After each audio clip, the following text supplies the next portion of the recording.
6월 학력평가 고3 화법 지문부터 함께 보도록 하겠습니다. 첫 번째 화법 지문은 발표에 해당을 했고요. 발표자, 청중, 발표 주제 무엇인지 첫 번째 단락에서 전부 파악을 할 수 있습니다. 우선 발표자는 자신을 텃밭 선배라고 소개를 하고 있고요. 발표를 듣는 청중을 여기 보면 좁은 텃밭을 가꾸기 시작하시는 여러분이라고 지칭하고 있습니다. 학교에서 선후배 이야기를 하듯이 이 텃밭과 관련해서는 이 사람들이 신입이고 발표자가 선배가 되는 거죠. 그리고 선배가 자신이 텃밭을 가꾼 경험을 바탕으로 지금 이 청중들이 궁금해하는 것, 텃밭을 처음 가꾸니까 가정에서 필요한 다양한 작물에 관심이 있을 텐데 그 작물들을 심기 전에 효율적인 배치를 위해서 작물 배치도를 그려보면 도움이 된다라고 하면서 자신의 경험을 바탕으로 지금 발표를 진행하고 있구나 하는 거 알 수가 있습니다. 그 외에 첫 번째 단락에서는요. 지금 본격적인 내용 이야기하기에 앞서서 발표 환경 점검하고 청중이랑 소통한 다음에 잘 안 들린다고 이야기를 하니까 큰 목소리로 이렇게 준언어적인 표현 조절하는 거 확인을 할 수 있고요. 그 다음 중심 화제 소개하기에 앞서서 문답하는 방식 활용하고 있다 하는 것도 알 수 있습니다. 그 다음 단락부터는 방금 이야기했던 작물 배치도를 활용을 해서 자신이 첫 해에는 이렇게 했고 이런 문제를 찾아서 다음 해에는 이렇게 했다. 이 방식으로 이야기를 하고 있는데요. 작물 배치도를 그리기만 하면 의미가 있는 게 아니죠. 어떻게 그리면 좋은가 하는 것을 이렇게 하나씩 소개하고 있습니다. 첫 해 배치에는요. 작물의 키를 고려하지 않았다. 그렇기 때문에 어떤 문제가 생겼느냐. 이 그림자가 생기는 걸 생각하지 못해서 상대적으로 키가 큰 고추와 옥수수를 동쪽에 배치했기 때문에 해가 동쪽에서 이렇게 뜨는데 여기에 키 큰 작물을 심어버리면 그림자가 이렇게 길게 지게 됩니다. 그러면 이 옆에 있는 상대적으로 남쪽에 있는 작물들이 이 그림자에 영향을 받아서 제대로 자랄 수가 없어요. 그래서 그 점 이야기를 하고 있고요. 첫 해에 그림자 신경 못 썼던 것 때문에 다음 해에는 이러한 실패를 교훈 삼아서 작물의 키 순서 고려를 했다 이야기를 하고 있습니다. 그 다음 작물의 재배 기간을 고려하지 않은 것도 문제였다. 좁은 땅을 효율적으로 사용하기 위해서 어떻게 하였느냐.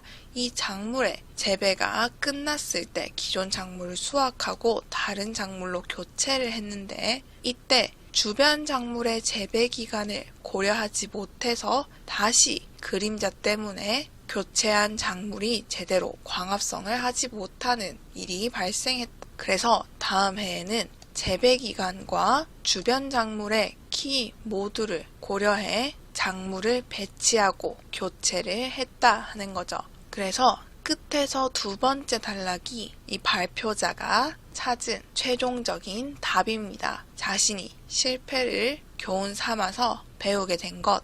우선 작물의 키 순서 고려를 해서 이렇게 배치를 했더니 광합성이 이루어지는 오전부터 한낮까지 작물들이 서로의 그림자 영향을 가장 적게 받더라. 그리고 작물의 재배 기간과 주변 작물의 키를 고려했더니 또 작물이 더 잘 자라더라 하는 거 얘기를 해주고 있습니다. 설명하는 내용이 그렇게 어렵지 않고요. 방향 이야기가 좀 나오는데 이 그림자 방향만 헷갈려 하지 않으면 그렇게 어렵지 않은 지문이라서 이 방향에만 조금 유의를 해서 문제를 풀면 좋을 것 같네요. 그리고 발표 마무리하는 부분을 보면 작물 배치도를 그려서 텃밭을 가꾸면 그만큼 효율적이어서 내 먹거리를 수확하는 기쁨을 누릴 수가 있다. 손수 먹거리를 수확하는 기쁨을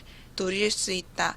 그러니까 그렇게 해보세요. 청중에게 효용 언급하면서 발표 내용에 대한 실천을 권유하고 있다 하는 거 확인을 할 수 있고요. 우리는 문제 보러 한번 가보겠습니다. 문제 2번을 보면 발표자의 자료 활용 계획 중 발표에 반영되지 않은 것은 물으면서 자료 배치도 제시를 하고 있는 것 확인을 할 수 있습니다. 그러면 문제 유형 이렇게 자료를 통해서 자료와 본문 내용 연결을 지어서 어떻게 발표하고 있는지 묻는 지금과 같은 문제 출제될 수 있고요. 반대로 생각하면 이 발표 내용을 바탕으로 여기 적절한 배치를 유추하는 문제라든지 혹은 우리에게 배치도만 주고 본문 내용 바탕으로 해서 작물이 전부 잘 자랄 수 있는 적절한 배치로 수정하도록 하는 문제 이런 것들이 출제가 될 수 있겠죠. 우리 선지 1번부터 보도록 하겠습니다. 1번 자료 1을 활용하여 키가 작은 작물을 동쪽과 남쪽에 배치해야 하는 이유를 설명해야지 되어 있는데요.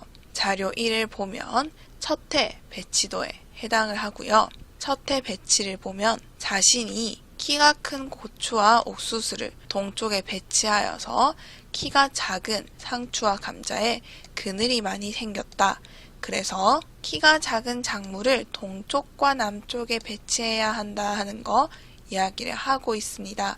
그렇기 때문에 1번 적절하다. 그 다음 2번 자료 1을 활용하여 배추가 자라는 정도의 영향을 준 작물이 무엇이었는지 설명해야지 되어 있는데요. 배추 이야기를 하는 단락 확인을 하러 가보면 여기 두 번째 문제 이야기하는 부분에서 8월에 옥수수를 수확한 후 같은 자리에 배추를 심었는데 고추 재배가 10월까지 계속되는 바람에 배추가 광합성을 많이 하지 못해서 제대로 자라지 못했다 하는 거 이야기를 하고 있습니다.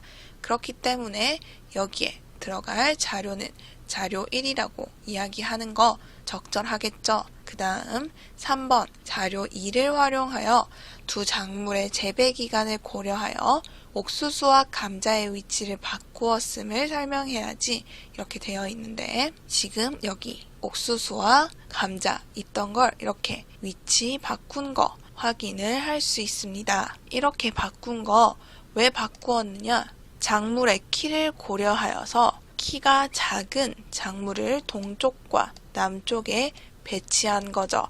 그래서 여기 이 자료에 해당을 할 거고요.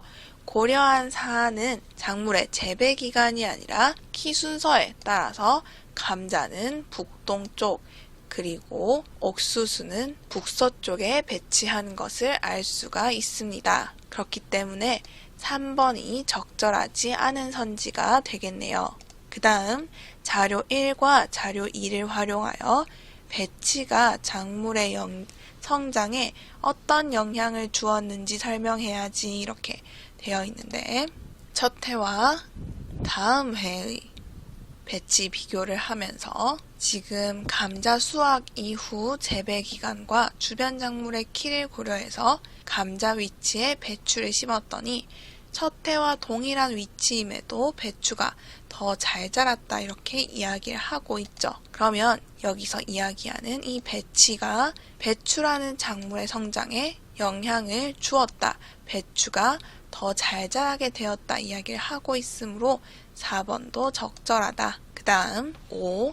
자료 1과 자료 2를 활용하여 첫 해의 실패를 바탕으로 작물 배치를 어떻게 바꾸었는지 설명해야지 되어 있는데요. 여기에서 앞서 설명한 실패를 바탕으로 작물을 키 순서에 따라서 이렇게 배치를 하고 또 재배 기간과 주변 작물의 키를 고려해서 이렇게 배치했다 이야기를 하고 있었기 때문에 5번까지도 적절하다. 그러면 2번의 정답은 3번이 되겠습니다. 그 다음 화법과 작문 지문으로 넘어와서 가는 대화이면서 또 목적을 고려했을 때는 회의로 볼 수도 있겠다 이렇게 생각을 할 수 있고요.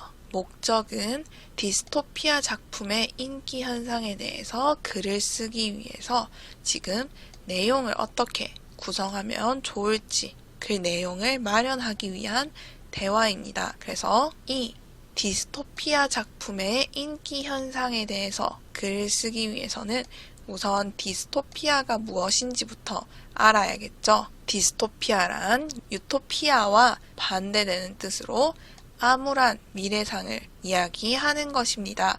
그래서 요즘 암울한 미래를 다룬 이런 작품이 인기인데, 그러한 작품이 인기를 끌면서 어떤 사람은 자극적인 장면에 반복적으로 노출되는 과정에서 불안감을 느끼고 현실에 대한 회의주의, 그러니까 암울한 미래에 대해서 계속 보다 보니까 내가 지금 사는 게 다 의미 없다, 부정적으로 보게 된다 하는 것을 언급을 하고 있습니다. 여기 학생들은 어떻게 생각을 하느냐? 앞서 이야기했던 암울한 자극적인 장면들이 그만큼 디스토피아 작품이 메시지를 강력하게 전달하기 위해서 활용하는 장치이다, 이렇게 생각을 하고 있어요. 그리고 이를 멋진 신세계라는 작품을 바탕으로 또 이야기하고 있습니다. 멋진 신세계는요, 과학기술이 발달한 사회가 오히려 사람들을 통제해서 유토피아가 아닌 디스토피아를 가져온다 하는 내용의 소설이에요. 그래서 부정적인 미래상을 통해 현재의 사회상을 비판하고 있는 거죠. 어떻게 현재를 통해 미래를 비판할 수 있느냐? 우리가 지금 사회 이대로 두면 이렇게 부정적인 미래가 올 거야 이야기를 하는 거예요. 그러면 결론적으로 보았을 때 아직 이 미래 오지 않았죠. 바꿀 수 있다, 이렇게 이야기를 하는 겁니다. 그런 암울한 세상이 오기 전에 경계하자 하는 거죠. 그래서 학생들은 디스토피아 작품의 이러한 메시지, 현재의 사회상을 비판하고 현재 사회의 문제가 극단화되기 전에 이걸 경계하자 하는 주제의식에 대해서 중점적으로 글을 쓰자라고 합의를 했습니다. 그래서 본문을 보면 아까 이야기했던 내용들이 들어가 있는데요. 우선 디스토피아 작품이 인기몰이를 하고 있다 설명을 하면서 디스토피아가 무엇인지 설명을 하고 있습니다. 사전적 정의를 제시를 하고요. 아까 대화에서보다 조금 더 구체적으로 유토피아와 비교를 해서 공통점과 차이점을 바탕으로 디스토피아가 무엇인지 설명을 하고 있습니다. 그리고 이 디스토피아 작품에 대해서 부정적인 관점을 지닌 사람들이 하는 생각을 간단하게 소개를 하고 있는데요. 이 글 자체는 디스토피아 작품의 인기 현상이 긍정적이라고 보지만 왜 이러한 내용을 소개했느냐? 이렇게 생각하는 사람이 있는데 사실은 이렇게 하는 것이 맞다라고 반박을 하면 그만큼 내가 선택한 관점에 대한 설득력을 높이고 설득력을 높일 수가 있죠. 그래서 여기에 일부러 이렇게 선택하지 않은 관점에 대해서 언급을 하고 이후 이 내용을 활용해서 사람들이 이렇게 생각하는데 사실은 이렇다 이야기를 하기 위해서 포함하였다 하는 거, 글 전체적인 흐름을 통해서 파악을 할 수 있어야 합니다. 그래서 아까 가에서 이야기했듯이 디스토피아 작품 때문에 현실을 부정적으로 인식하게 되고 회의주의나 절망에 빠질 수 있다 걱정하는 사람들이 있는데, 사실 디스토피아 작품은 이 극단적인 세계를 통해서 현실의 문제를 경계하게 함으로 긍정적이다. 왜? 결국은 우리가 그런 미래가 도래해서는 안 된다는 점을 깨닫게 되어서 사회를 바꾸도록 하는 계기가 되니까 오히려 좋은 기능을 한다, 이렇게 얘기를 하는 거죠. 그리고 한 번 더 강화합니다. 앞서 부정적으로 보는 사람들이 이야기했듯이 자극적으로 묘사된 장면이 초래하는 문제가 부각되어 보일 수 있지만 오히려 이러한 장면은 사람들을 우울하고 부정적으로 만들기 위해서 들어가는 게 아니고, 우리가 현실의 문제를 평소에는 잘 모르는데 자극적인 장면을 통해서 강렬하게 깨닫게 되어서 이렇게 내버려 두어서는 안 된다 하는 주제의식을 드러내고 멋진 신세계처럼 우리가 해결해야 하는 사회적 문제를 환기한다 하는 것을 이야기하고 있습니다. 그래서 마지막 단락에서는 이 디스토피아 작품의 메시지를 생각해 보았을 때 작품의 인기 현상이 오히려 사회를 개선하는 계기가 되기 때문에 이를 긍정적으로 보아야 한다. 그리고 더 나아가서 이런 작품의 메시지 생각을 해보면서 작품을 감상하는 것은 어떨까 권유를 하며 마무리를 하고 있습니다. 그래서 나 본문 같은 경우에는 지금 이 부분 그리고 이 부분 함께 고려를 해서 디스토피아 작품이 긍정적이다라는 이야기를 하기 위해서 일부러 부정적으로 보는 관점도 언급하고 있다 하는 거, 그리고 디스토피아 작품의 유행이 왜 긍정적인가 하는 것만 우리가 이 작품의 메시지, 주제의식과 관련지어서 이해를 하고 있다면 문제 충분히 풀 수 있습니다. 그러면 3번 문제. 다음은 학생일이 가의 대화 내용을 정리하여 나의 글쓰기 계획을 세운 것이다. 글쓰기 계획 중 나에 반영되지 않은 것은 묻고 있네요. 첫 번째, 디스토피아의 정의가 대조적인 의미를 지닌 개념과의 비교를 통해서 독자의 이해를 돕고 있다 이렇게 되어 있는데요.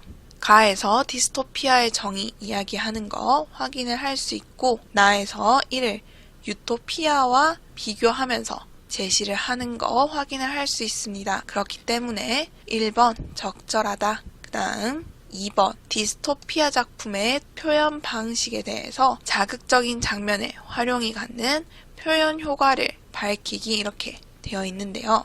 대화에서 보면 자극적인 장면은 메시지를 전달하기 위한 장치일 뿐이다 이야기하는 거 확인을 할 수 있고요. 디스토피아 작품에 묘사된 장면들이 현실의 문제점을 강렬하게 자각하도록 하는 필수적인 장치이고 이는 주제의식을 드러내는데 효과적으로 기여한다 이야기를 하고 있으므로 2번도 적절하겠죠. 그 다음 3번 작품의 소재. 작가가 상상력을 통해서 구현한 세계의 소재가 되는 것들을 나열한다 이렇게 되어 있는데요. 대화에서는 현실의 문제를 소재로 한다 이렇게만 이야기를 하고 있지만 본문에서는 이렇게 작가가 다양한 소재를 활용을 해서 이 소재를 바탕으로 기발한 상상력으로 세계를 구현한다 하는 거 얘기를 하고 있었습니다. 그렇기 때문에 3번도 적절하다. 그 다음 4번 디스토피아 작품의 사례에 대한 대화를 바탕으로 해서 작품의 이름과 내용을 바탕으로 주제의식까지 구체적으로 밝힌다 되어 있는데요. 대화에서 멋진 신세계라는 작품 언급하고 있는 거 확인을 할 수가 있고요. 본문에서 멋진 신세계 언급하고 내용 이야기하면서 작품의 주제의식, 메시지 이야기하는 것까지 확인을 할 수 있습니다. 그렇기 때문에 4번도 적절하다. 그 다음 마지막 디스토피아 작품의 메시지 대화에서 얘기를 했었는데 이를 바탕으로 해서 작품을 적절하게 감상하기 위해 유의할 점을 제시한다 이렇게 되어 있네요. 대화에서 작품의 메시지, 부정적인 미래를 통해서 현재의 사회상을 비판한다 하는 거 확인을 할 수 있고요. 그 다음 나를 보면 이러한 메시지에 대해서 이야기를 하면서 우리가 현실의 문제를 인식하여 그 문제가 극단화되지 않도록 경계하게 한다는 점에서 큰 의미가 있다 이렇게 긍정적으로 평가하는 거 확인을 할 수가 있습니다. 하지만 문제에서 이야기한 것처럼 그렇기 때문에 작품을 적절하게 감상하기 위해서는 이러한 점에 유의해야 한다 하는 거 제시하고 있지 않죠. 5번이 정답이 되겠습니다. 그 다음 장문 지문으로 넘어와서 본문 간단하게 보도록 하겠습니다. 지역신문의 독자 기고란에 청소년 문제와 관련해서 주장하는 글, 그러면 논설문이라고 우리가 볼 수 있겠네요. 쓰려고 하는데요.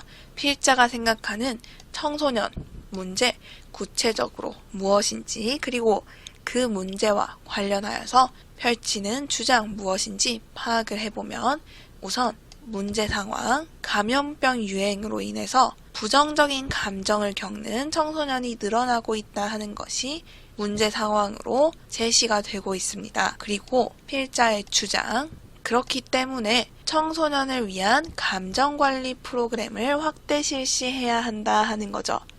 왜 청소년기에 부정적인 감정을 신경 써야 하느냐? 부정적인 감정이 계속되면 부정적인 정체성을 형성할 우려가 있기 때문이다. 이렇게 얘기를 하고 있습니다. 그리고 이렇게 확대 실시해야 한다 이야기를 하면 당연히 기존의 프로그램만으로도 충분하다 이렇게 얘기하는 반론이 있을 수 있겠죠.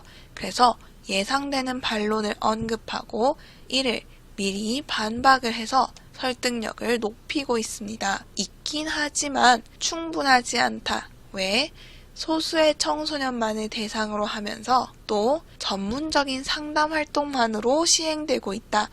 프로그램의 대상이 좁고 또 종류도 다양하지 않다 하는 것을 한계로 지적을 하면서 그렇기 때문에 확대 실시해야 한다 하는 거죠. 그래서 어떻게 확대 실시를 해야 하는가 구체적인 방안 2가지 제시를 하고 있습니다.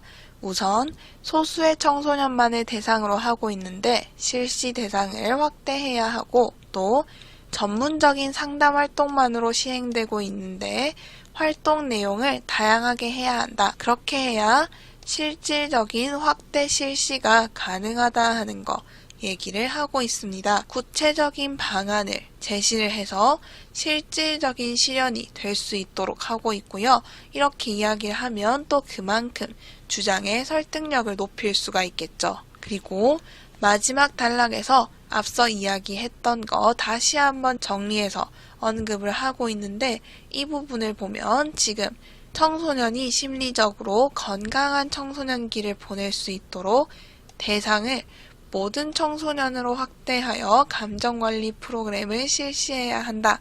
이렇게만 이야기를 하고 있어요. 그러면 실시 대상의 확대에 대해서만 이야기를 하는 거고 활동 내용의 다양화에 대해서는 이야기하고 있지 않은 거네요. 이 부분 수정이 필요하다 하는 것 문제에서 출제가 되었고 또 충분히 다르게 변형이 되어서 출제가 될 수 있는 부분입니다. 그리고 논설문이기 때문에 자신이 인식한 문제에 대해서 지역 구성원의 관심을 촉구하고 있고요. 나아가 지역 구성원들을 설득하기 위해 설득하고 있다. 그리고 변형 문제 1번을 보면요. 초고에 대한 설명으로 가장 적절한 것은 묻고 있는데요. 1번 사례를 바탕으로 문제 상황을 제시하였다 되어 있는데 문제 상황을 제시한 건 우리가 명확하게 파악을 할 수 있지만 이 문제 상황을 제시하기 위해서 사례라든지 혹은 자료를 활용하고 있는 것은 확인할 수 없습니다. 그렇기 때문에 1번 적절하지 않다. 그 다음 2번 기존의 방안이 지닌 한계점을 제시하였다 되어 있는데 2번이 적절한 게 되겠죠. 왜냐하면 여기에서 이렇게 기존의 방안, 청소년의 감정관리를 위해서 전문 상담기관을 이미 운영하고 있다.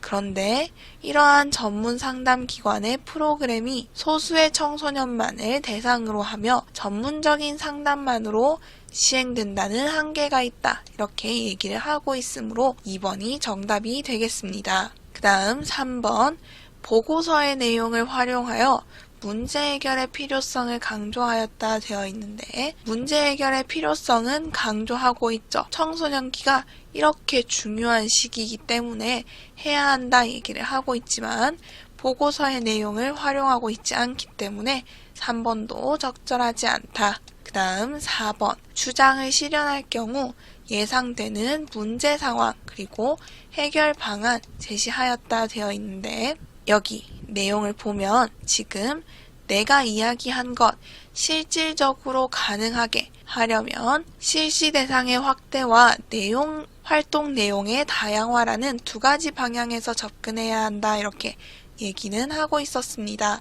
하지만 이는 예상되는 문제 상황과 그 해결 방안이 아니죠. 그냥 내 주장이 실질적으로 가능해지려면 이렇게 해야 한다라고 구체적으로 제안을 하고 있는 부분이었기 때문에 문제 상황과 그 해결 방안을 제시했다라고 보기는 어렵습니다. 그 다음 5번. 전문가의 의견을 인용하여서 해결의 중요성을 강조하였다 되어 있는데 이 부분도 전문가의 의견을 확인할 수 없기 때문에 적절하지 않죠. 그렇기 때문에 1번의 정답은 2번이 되겠습니다. 여기까지 6월 학력평가 화법과 작문 파트 함께 살펴보았는데요. 모든 자료는 나무아카데미 홈페이지에서 이용하실 수 있습니다. 궁금하신 점은 댓글로 문의해주세요. 감사합니다.